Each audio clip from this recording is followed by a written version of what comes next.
Well, Lamar missed the passes that counted.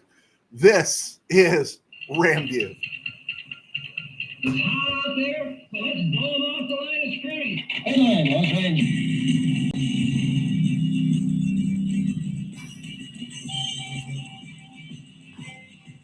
Live from the Ram Cave, I'm Joe Trosian, and this is RamView, the September 6, 2024 edition, brought to you by Kistler Law Firm. Injured in an auto accident? Need help? Got questions?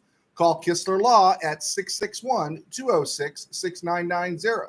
That's Kistler Law at 661-206-6990. And check out KistlerLawFirm.com. That's one word. KistlerLawFirm.com. Kistler Law, they've been fighting for you since 92. And by Temple City Auto Repair. Having some auto issues, get yourself some John and Henry at TempleCityAutoRepair.com. And of course, by Benched, the app, downloadable for free. Never be late. Never have a zero on your fantasy team. Download Benched, the app today. All right, happy to be here. The season has started. We're here 3 hours early because the game in Brazil will be going on, and I don't want my ego to take too much of a beating when you guys are all watching the game live and no one's watching me. So decided to go on early. I have Peacock, so I'm able to watch that game. That's kind of a bummer for other places. I don't know, do the sports bars even carry it? Is that a tough thing to see? Peacock Network on some of these sports bars? The NFL has no competition, so they can keep doing this to the fans, right? Elon Musk needs to round up a few billionaire friends, start a rival league, not a spring league, not a league that is something about developmental, but something like the old USFL attempted, something like the WFL attempted, something like the old American Football League attempted, and was successful at enforcing a merger. But yeah, NFL has no competition, so they can give you the stuff they gave you last night. All the stuff they do, the social justice stuff, the two national anthem stuff. They can give you all that stuff because they got no one out there holding them accountable. And yeah, we had the new kickoff rule, 11 kicks, 9 touchbacks. No one cares. They'll take the ball at the 30. Okay, I'll give you the ball at the 30. It's 5 yards. Make it a real penalty. Put it at the 40, and then you might get some kickoffs. But NFL can do what it wants, right? Without anything, without any brushback. Anyway, so we'll talk about the Chiefs and Ravens game, talk about some Rams stuff. We're going to break down the Lions game, talk about some new contracts in the NFL, and here we go. Let's get started. Darius Williams is on the IR for 4 weeks. He'll come back after week 4, but they're even saying there's speculation that hamstring might be a little tender. Yeah, so we'll see, right? Darius Williams had a great 2020 for the Rams. 2021, he nearly lost his job. He practically did to Robert Rochelle, and then he came on strong at the end of the year. 2022, he was so-so in Jacksonville. 2023, he was lights out. And so if this is one of those seasons, it's a bummer. I think the Rams are going to get clicks out of Darius Williams. They wouldn't have brought him back if they didn't think so. But let's just go slow. Better to have him for the playoff push than right now. Maybe he's the trade deadline guy that comes back and brings a juice to the secondary, just a little bit depth there that we need. And again, the Rams aren't into any serious money with Darius Williams or Tre'Davious White. So it's okay. It's okay. There's depth here. Trey White didn't practice yesterday, but that's because he's a veteran coming off injuries. He's good to go. Kobe Durant was a full participant in practice, so he's ready to go. He's expected to play. And if he can't, then, what do we got? We got Quentin Lake, right? Moving over to the star position. And then you got conversations about Charles Woods, Josh Wallace coming in at the other corner spot. My feeling is we're going to see a lot of John Johnson Sunday, and that's okay. First game, let him and Cam Curl handle it. Let Cam Kitchens learn on the road and be ready to go by midseason. And here's the thing that I keep thinking about when everyone's panicking right now. And I understand the Rams could end up signing somebody. They've talked about names that are out there. Witherspoon is out there, all these other names. But something that makes me think is, remember how everyone hated Darian Kendrick last year, right? Everyone was swearing no one could be as bad as Darian Kendrick. Obviously, they didn't see the Rams in St. Louis. But Darian Kendrick played. He competed. He wasn't great. Yet the Rams won 10 games. And it wasn't because of necessarily Darian Kendrick. They lost that playoff game in Detroit last year, right? We're talking about kickers. We're talking about a pass rush that cost that Rams the playoff game in Detroit last year. And I think the Rams are high on Charles Woods and Josh Wallace. Durant, White, Quentin Lake at the star, John Johnson, and Cam Curl at the safeties. I'm feeling comfortable with it. I'll share more with it in my breakdown. Here's something that Mr. Burns, loyal RamView follower Tim Burns, sent to me. Mr. Powers, I promise I'll get to you in a second there. Hey, I got a couple of viewers here at 2 p.m. on a Del Scorcho Friday here in the San Gabriel Valley. Mr. Burns threw it at me, and I looked all around, and I guess it was on Cooper Kupp's podcast with his wife. I can tell you, I love my wife. I've been married for over 30 years, but I will never do a podcast with my wife, and she wouldn't want to do a podcast with me.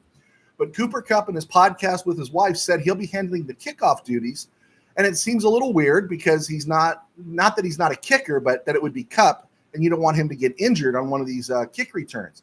But the other aspect of it is it happened about 3 or 4 days ago, and I haven't seen any other report. Turf Show Times, Bleacher Report, Rams Wire. If anyone knows anything about this, I haven't seen anything from Sean McVay or anybody asking these questions. I don't know if Kupp was punking us or what. My feeling is put Josh Carty out there, have him kick it out of the end zone every time, give the offense the ball at the 30. There you go, right? And as we get ready for this Ram game, I was listening to, of course, everybody talking about doom and gloom, and these doom and gloomers are just salivating at the idea of the Rams losing this week. But I don't think the offensive line is in a shambles, folks. The offensive line is not in a shambles. If Alaric Jackson was gone for the season, if Rob Havenstein was gone for the season, if Warren McClendon hadn't played, this Avila, Jonah Jackson thing, it's not throwing me off, guys. It's just not throwing me off. And honestly, the defensive front of the Detroit Lions is susceptible. So I'm not too worked up about the offensive line for the Rams. It's not where we want it. Absolutely not what we envisioned at this point. But I'm not too stressed about it right now. And so I think the doom and gloom sayers might have a tough time on Sunday night. I'm hoping they will. Anyway, okay, around the NFL and other places, we're going right to the Chiefs-Ravens. First kick, touchback. Boom. There you go. And the new season has started with that new great kickoff plan they had. Right off the bat, you can see the Ravens' biggest problem this year is that they lost their offensive line. They lost 3 starters on their offensive line. One of those starters is going to be at right guard for the Lions. Another couple of them are going to be with the Jets this weekend. They had Ronnie Stanley and Tyler Linderbaum, good players. And I heard Colin Cowherd say just last week, he was saying, hey, they still got Ronnie Stanley and Tyler Linderbaum. Their offensive line is going to be just fine. Wrong, sir. You lose. And that dude actually got on the air this morning and said, oh, yeah, they had problems on their offensive line. And it's like, bro, you are so slimy. And you could see it. They had struggles. They had a lot of struggles on that offensive line. I like Lamar Jackson, and everyone right now is citing Lamar Jackson's numbers. But let's get down to it, folks. He didn't make the throws he needed to make. He didn't make the throws that Mahomes would have made, Matthew Stafford would have made, Joe Burrow would have made, Josh Allen would have made. He didn't make the throws, right? Don't talk about it just being a toenail. They just missed getting that game-winning score. They should have had it, right? And they didn't do it. And if he keeps up at this pace, and that guy plays so hard, if he keeps up at this pace, he's going to be old and busted by week 8. He's not going to last. They got to think of something. And Derrick Henry scored the first touchdown, and then he kind of disappeared in the fourth quarter. I looked, and he was in the game for 37 snaps, had 13 carries, 46 yards. But on the final drive, I didn't see Derrick Henry at all. Lamar Jackson had more carries than King Henry. I don't know if that's the formula, right? I just don't know if that's the formula. You know what it sounded like? It sounded like, and it looked like, Baltimore was playing to win the Super Bowl in week 1 instead of understanding it's an 18-week, 17-game marathon. but they felt like they were going to win the Super Bowl in week 1 if they pulled off that win in Kansas City. Remember, Kansas City lost at home on Thursday night to open last season, and they ended up winning the Super Bowl. Anyway, speaking of Kansas City, Rashee Rice and the few samples of Xavier Worthy look dynamic, smoking as a matter of fact. And man, did they know how to work the middle of that field? How much money are the Ravens paying Roquan Smith to have those receivers open right across the middle of the field? Yeah, something wasn't right there, and they need to straighten that sucker out because that's a big hole in their defense.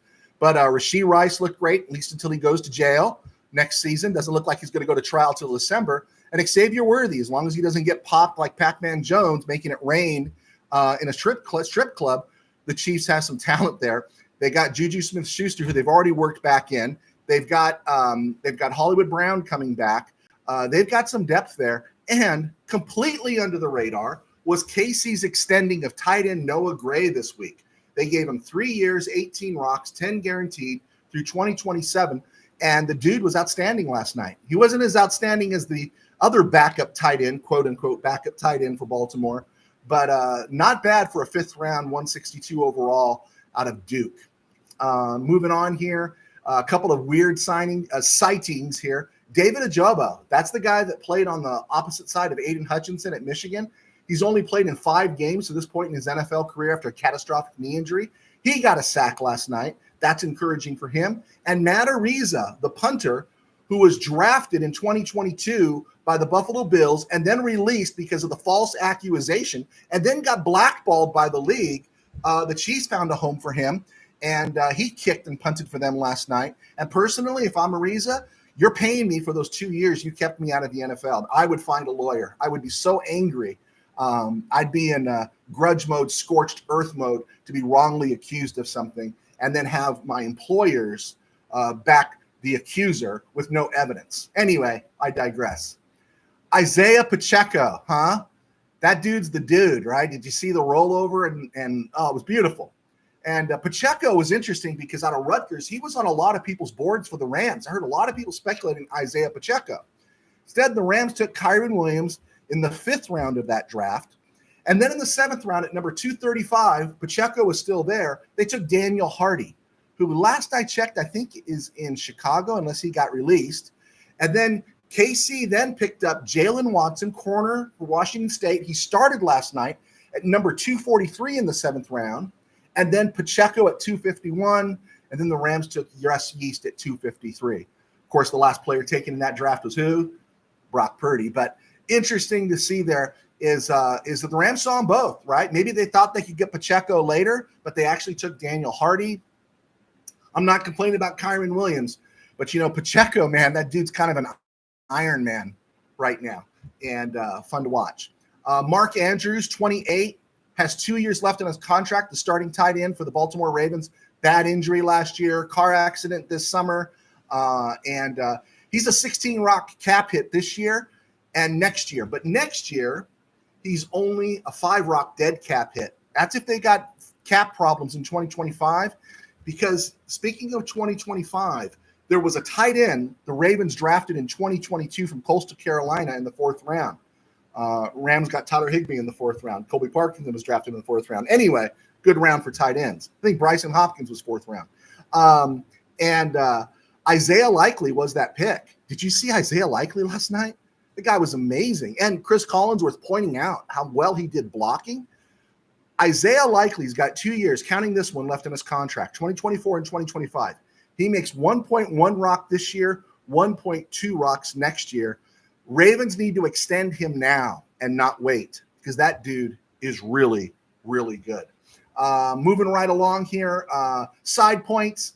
Jason Whitlock asked the wonderful question on Twitter last night after the game was over, or X. He said, did NBC decide to cancel Brittany Mahomes? Did you notice there wasn't one screenshot and her and Taylor didn't share a luxury suite?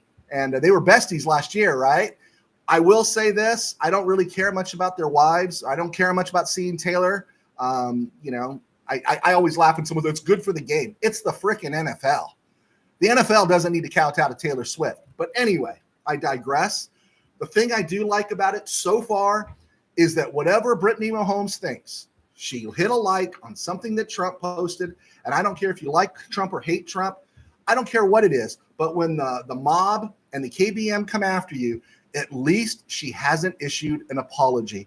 And if somebody in this culture refuses to issue an apology and they hold their ground, then I have respect for them, because I'm tired of people always apologizing for things they don't have to apologize for. It's like in the church work.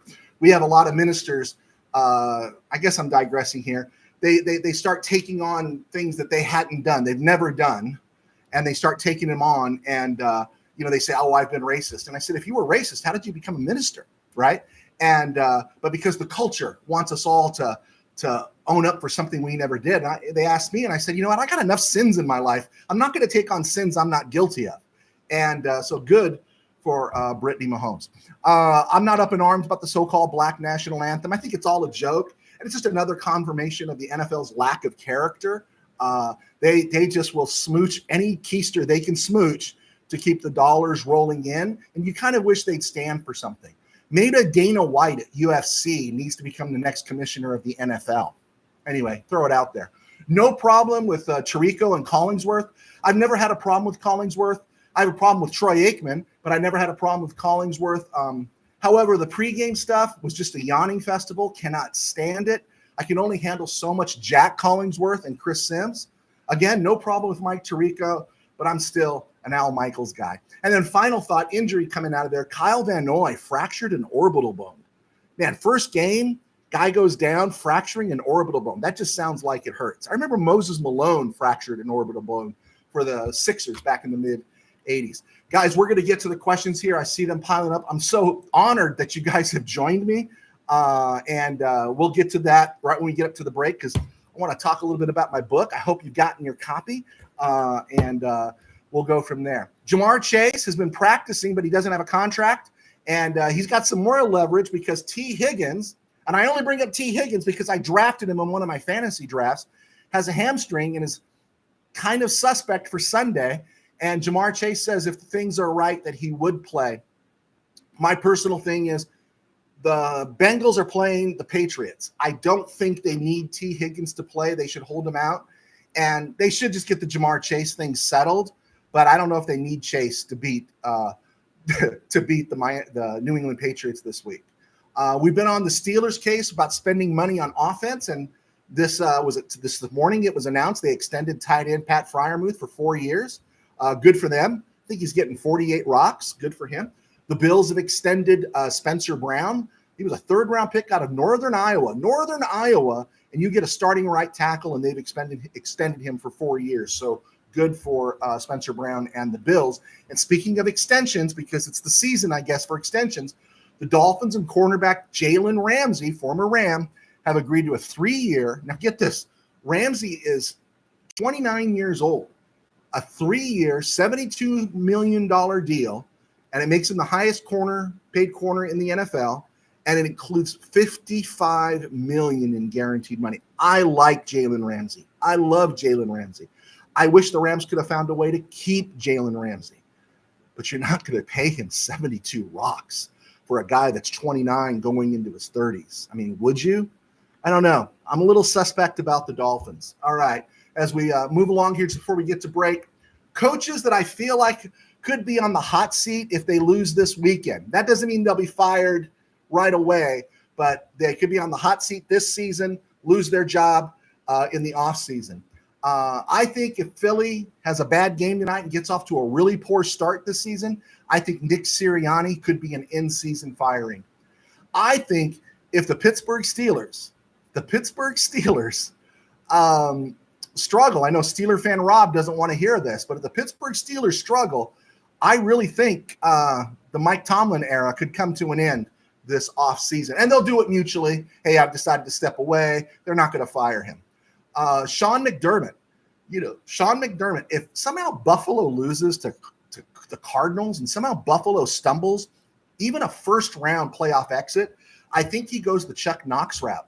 I think he goes Chuck Knox. I think he goes Marty Schottenheimer, is that he's the guy that can get you to the brink but can't get you over the top, and Buffalo will look to make a change. Maybe the Giants fire Daboll and Daboll ends up coming back to Buffalo. I don't know.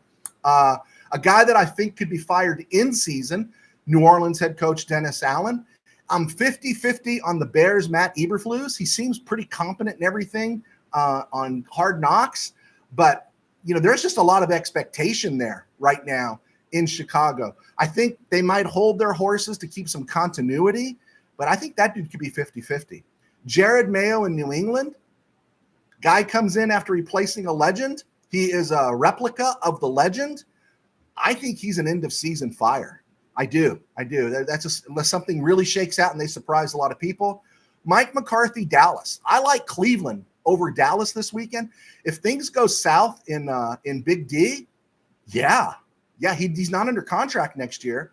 Why wouldn't Jerry Jones, just to keep the talk going around Dallas when they're having a bad season? Because I don't think Dallas is going to have a great season. Okay, so there we go. I'm Joe Terosian, as a sports writer for 21 years, and thanks to our sponsors at Kiss Law and Temple City Auto, I get to do this show. I also write books. My books are on Amazon. This is my new book, Game Day in the Ram Cave. You can get it on Amazon and Kindle. And please, every time you buy one of these, you help me because I'm not a sports writer, a paid sports writer anymore. As a minister, I always supplemented my income as a sports writer. And so RamView and this, we don't do Patreon. We don't do a paywall.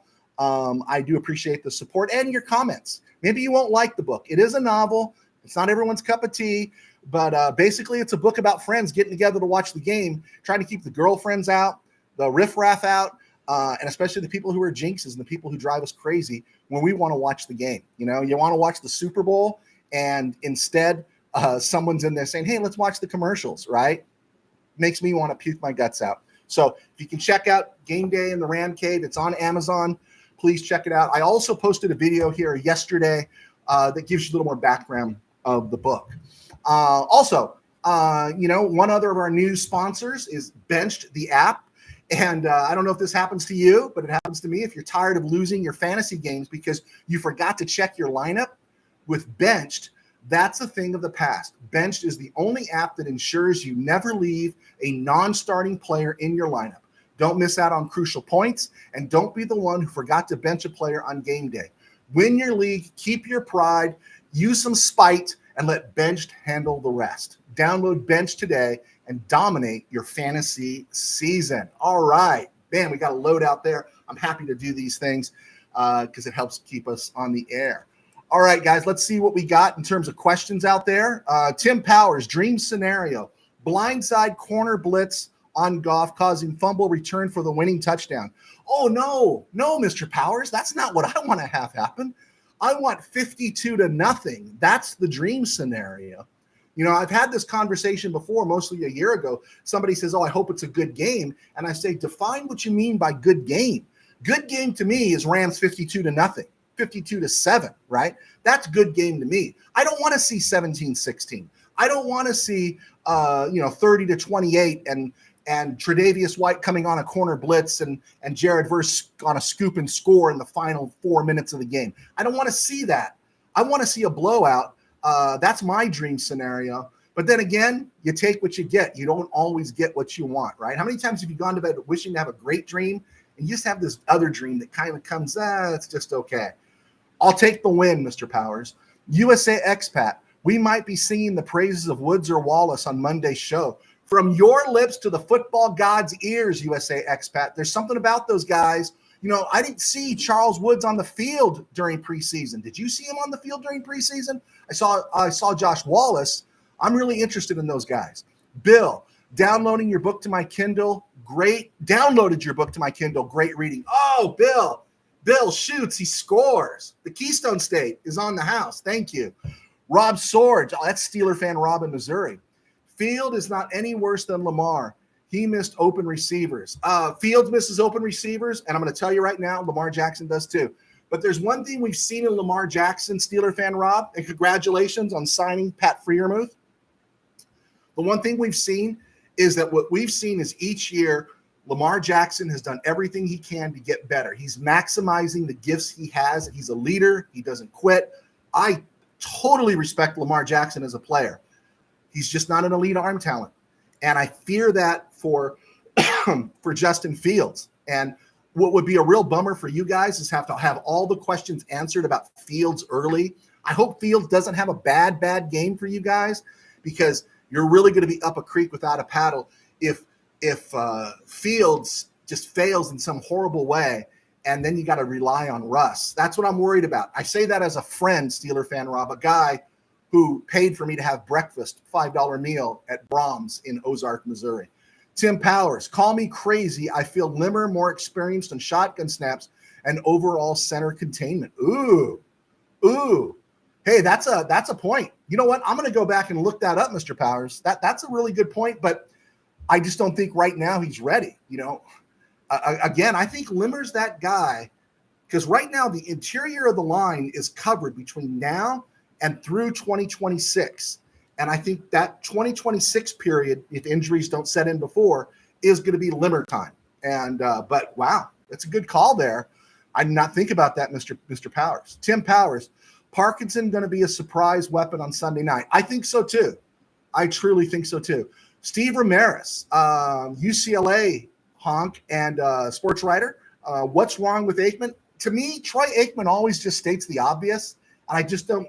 I'm not slamming him as a player. He was never my favorite player, but I just don't like him. Maybe it's the combination of him and Joe Buck. It's just, like I turned off to Jim Nantz when he was working with Phil Simms. It's just something just catches in my throat when I hear Troy Aikman call a game. Cup doing kickoff duties. Mr. Burns, you brought that up. I brought that up at the top of the show. I have seen it no place else. McVay hasn't spoken about it. I haven't seen it on Rams Wire, Bleacher Report, or Turf Show Times, whatever those other ones are. Have not seen it. I'll take correction if you guys have it.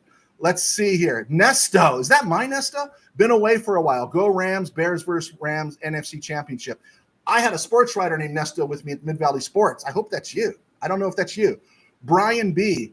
What's bothering me is that everyone thinks the Rams are going to lose tomorrow to the Lions. If the Rams win, I'm really going to laugh at all these bloggers. Mr. B, stick around because I think you're going to like my preview. Tim Burns, the Sioux were the first to be the slaves on this continent. We want a half-hour virtue song before every game, too. Okay, did you know, Mr. Burns, I had to spit in one of those vials for my 23andMe test, and it came back that I'm like 3.7% Native American and never knew it. Somewhere on my grandfather's side, on my mom's side of the family, there's a Native American in there in the mid-19th century. And I never knew. I got more American Indian in me, or Native American, than Liz Warren. So anyway, I digress. Nesto, Rams flying under the radar, stealth mode. We will be the last team standing.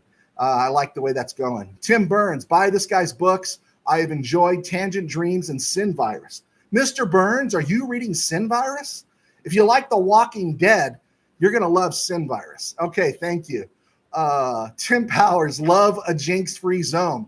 Yeah, you ever had a brother that would come in there? I can remember as a kid in my house growing up. I don't know if it happened to you, Mr. Powers, but we're watching Greatest Sports Legends, and there's an older brother that doesn't follow sports, and they're doing the Dick Enberg's asking the questions, and what's the answer of the 56-game hitting streak? And, the buzzers push, and they say, Joe DiMaggio. And then the older brother who never watches sports goes, yep, it was DiMaggio. It was DiMaggio. And you go, you didn't even know that. How can you say that? It just brings bad mojo and bad vibe into the room. Totally into a jinx-free zone, Mr. Powers. USA Expat. I'm 100% in on 52-0 game every time. Roll the highlights, baby. USA Expat. Simpatico right there. Tim Burns. D will down 4 games in another hit on defense. How does D down? Okay, D will down for 4 games. How does all this hits factor in? You know what? If he felt a tweak and they took an MRI or whatever, hey, put him on the bench. Give him 4 weeks, extend it 2 more, give him 6 weeks. Right now, we still got Kobe Durant, who's a full participant. You got Trey White. You got to go and think they're going to be healthy. If they get hurt, then you make other moves. But the Rams kept Josh Wallace and Charles Woods for a reason. They kept him for a reason. And I again, come against anybody that was downing Darian Kendrick last year. The Rams won 10 games with him taking most of the snaps as a starting cornerback. All I'm saying is it's not the end of the world. And then you've got Quentin Lake, you've got Trey White, you've got experienced guys that are going to be around those young guys. And Cam Curl is another one. John Johnson. I'm not too worried about this right now. Bill, our cornerback situation is concerning. If another player goes down, I'll go down with that. I understand. Willie Bowen, I love the Rams. Les Snead has been making great additions to the LA Rams team. Horns up. I'm going to throw that at you real quick here. I'm going to throw that real quick at you out there. I've repeated this a couple times, but 30 of the players on the Rams roster right now, I think 33 if you count injured reserve and all that kind of stuff, not counting practice squads, something like 33 to 30 of them are first or second year players. You know what that does when you have first and second year players? Because you're hitting in the 6th, 7th, and the UDFA section. So you're getting guys playing cheap, and you're able to give those contracts to the big name guys. And so obviously that really comes down to Les Snead, who I think has learned this job. He had an opportunity to grow in this job. I think the Les Snead we're getting now is better than the Les Snead we were getting in 2012. And of course, he has a great partnership with McVay, which is why we used McSnead. Happy to bring that up, Willie. Good job. Willie Bowen, Rams 14-2 for the season. I'm going 13-4. Okay, Manuel saying hi to Willie. Willie saying hi to Manuel. There we go. Steve Ramirez. That was the Sports Challenge. Greatest Sports Legends was an interview show. There you go. Sports Challenge, right? And it was always the 55 Dodgers against the 52, 51 Yankees or something, right? And Dodgers always lost. Thank you, Steve. But Dick Enberg hosted it, right? There we go. Manuel Correa. How's everything, Willie, my amigo? Okay. Frogman. Was good LA Rams group mode. Okay, you let me know, Frogman. I'll explain. Was good LA Rams group mode. Explain that one to me. Willie Bowen, Quentin Lake, Kobe Turner, Braden Fisk, Jared Verse, the Rams' new fearsome foursome. Again, from your lips to the football god's ears. Let's see here. Neil Gonzalez, final score 30-17 Rams win. Thank you, Neil. I'm not going to go against you on that one. And thank you for your nice comment on my book preview, Neil. Tim Burns, George Michael's sports machine was awesome. Today on the use of the sports machine, right? And you'd see him come in there and start pressing buttons, right? Hey, I think he came on after Rogan, right? Wasn't it Sunday night? You'd watch Rogan's Heroes or something, and then you'd watch the George Michael sports machine. I like the George Michael sports machine because after a while, the comedy shtick just wore me out. I cannot stand sports guys that all want to be comedians.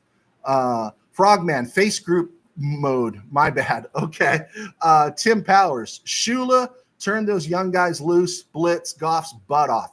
Hey, you know, the hard part of this, we're going to talk about it, is that Detroit offensive line is deadly, right? That's a great offensive line anchored by Ragnow right there at center. And you want to get that pressure up the middle. So we're going to miss, there's one place you're going to miss Aaron Donald. But we know if you get pressure up the middle on Goff, you're going to be okay. But man, that offensive line for the Lions is deadly. Let's see. Willie Bowen, I like to score, Neil. Horns up. Okay, so we blitzed through all that. Let's keep on rolling here. Let's go. College football this week. There are not as many big games as there seem like. You know, Texas at Michigan is really interesting, seeing the Longhorns in the big house. I always like Michigan. Hail to the victors. Tennessee at NC State, that one has me interested. Outside the top 25, Colorado at Nebraska really has me interested. That's 4:30 our time, 5:30 our time. I'm not sure. And Boise State at Oregon, just because you want to see if Oregon's going to bounce back. And then Utah State at USC. And what I'm excited about with some of these USC and Oregon games is they're not playing these games. I don't have to worry about losing games to the Pac-12 network anymore. I had DirecTV for years, never had the Pac-12 network. I've had YouTube TV for years, never had the Pac-12 network. Thank goodness, right? I hate to see the Pac-12 die, but they couldn't even get their network right. And so looking forward to seeing those teams and those games. Little Quinn Ewers in Texas there in the big house. Big game there.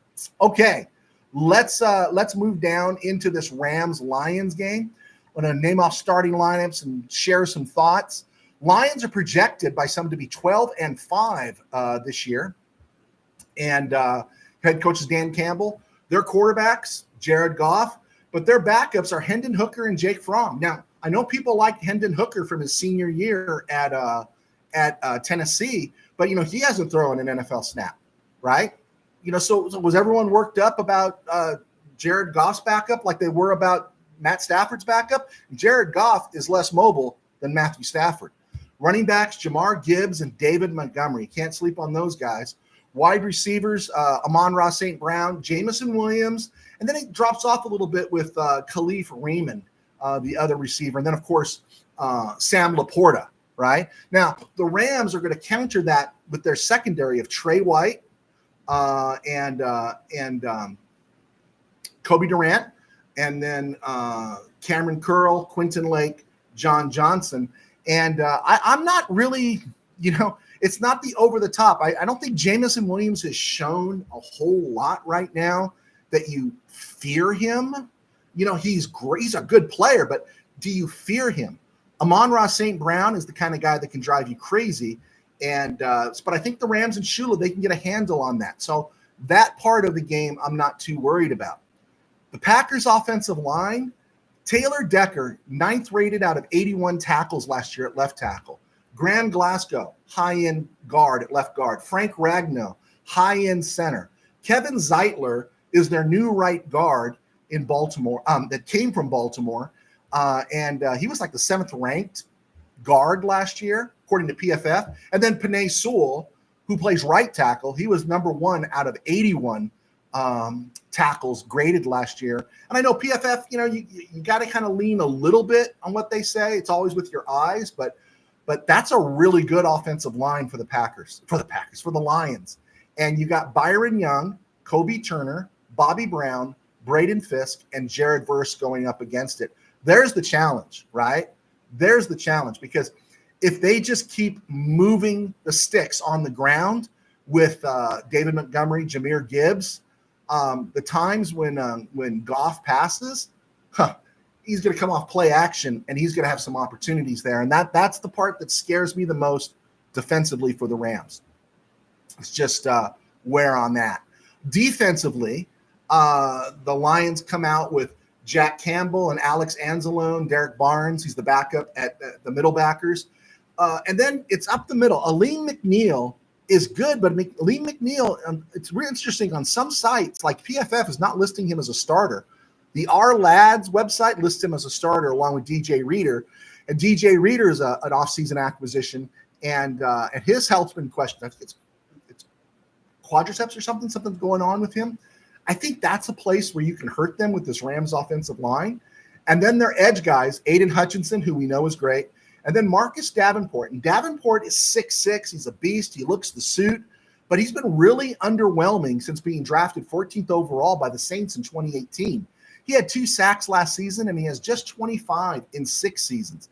And I don't know. They're talking about him like, oh, he's done well, and they've got help for Hutchinson on the pass rush.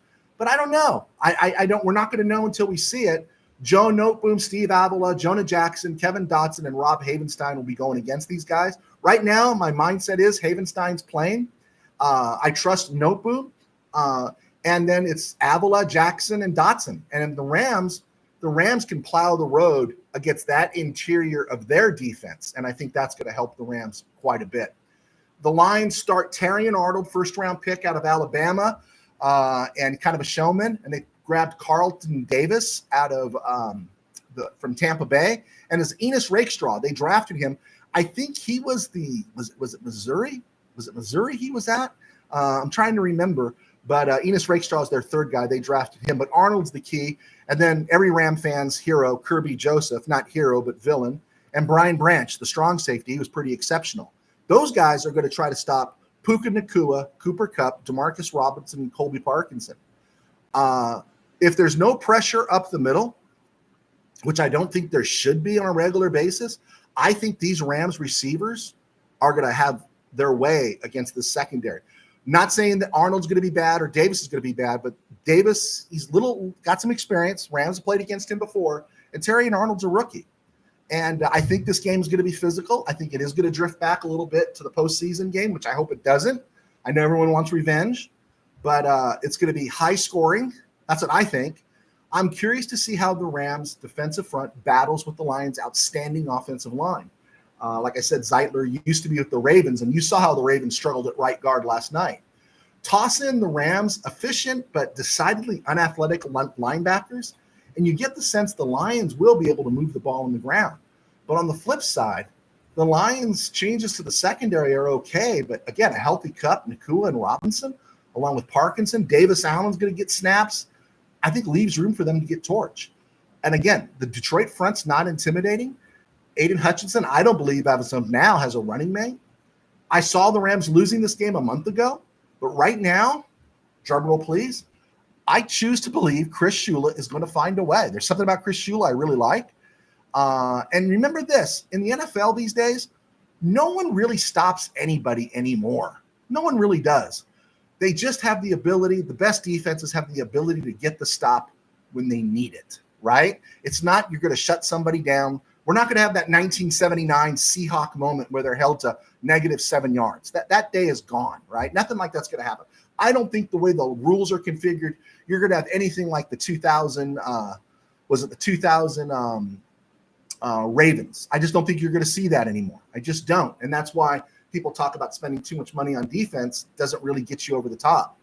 But what you do is you find guys that can help you get the stop when you need that one stop and to get you off the field. So my final prediction for this Ram game is Rams. I've never predicted a game score this high, but I just thought let's run with it. Rams 41, Lions 35. Sounds awful fanboy, but I think I was getting a little mad at all the doomsayers for the Rams and decided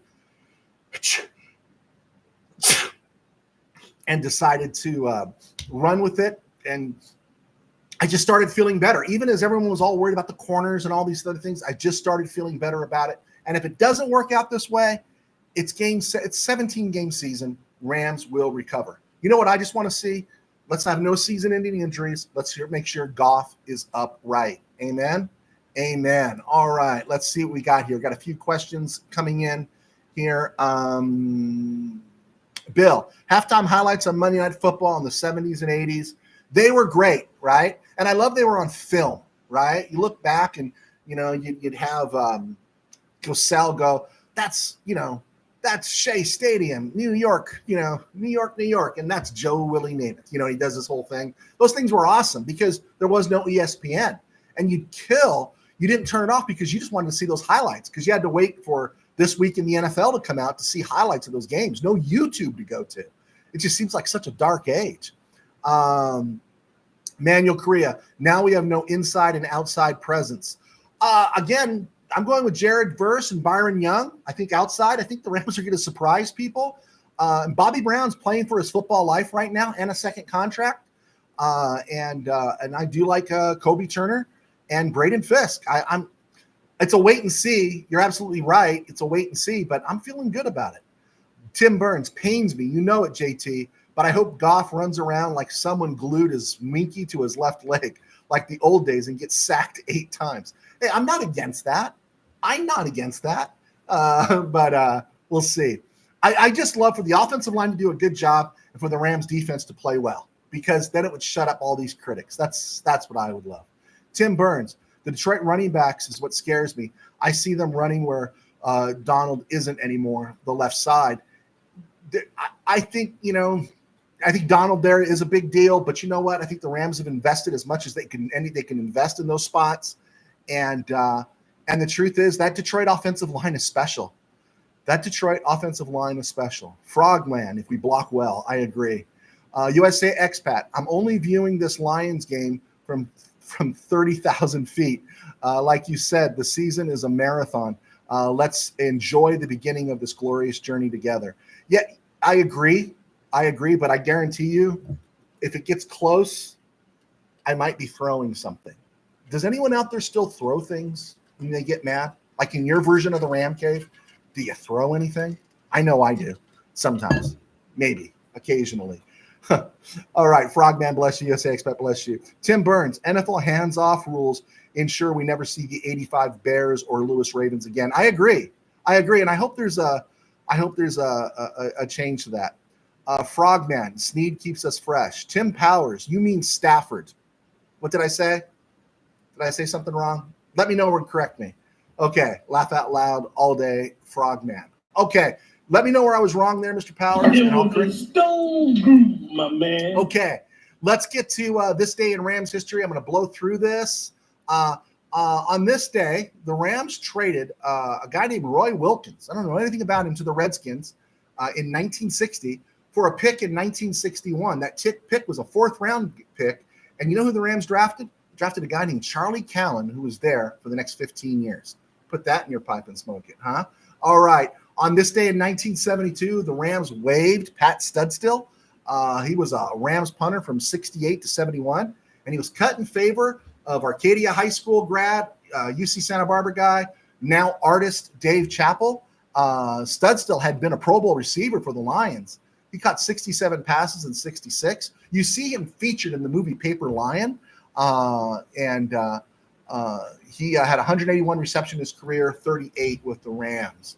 Let's see what else we got here. On this day in 1976, the Rams released the very popular Al Clark, the very demented Al Cowlings, and the very much loved Jack Snow. As I talked about, Snow was waived in favor of Dwight Scales and Freeman Johns. And Freeman Johns, second game of the season, I think it was in Minnesota, tore up his knee, and that was about it. Jack Snow spent 11 years with the Rams, started his whole career, missed 4 games, played in 150. I interviewed actually somebody who was a classmate of his once and who was a basketball coach, and they told me when Jack Snow was at St. Anthony's, he told his friends that he was going to play for the Rams someday. Finished his career in the 3 yards in a ground of dust era.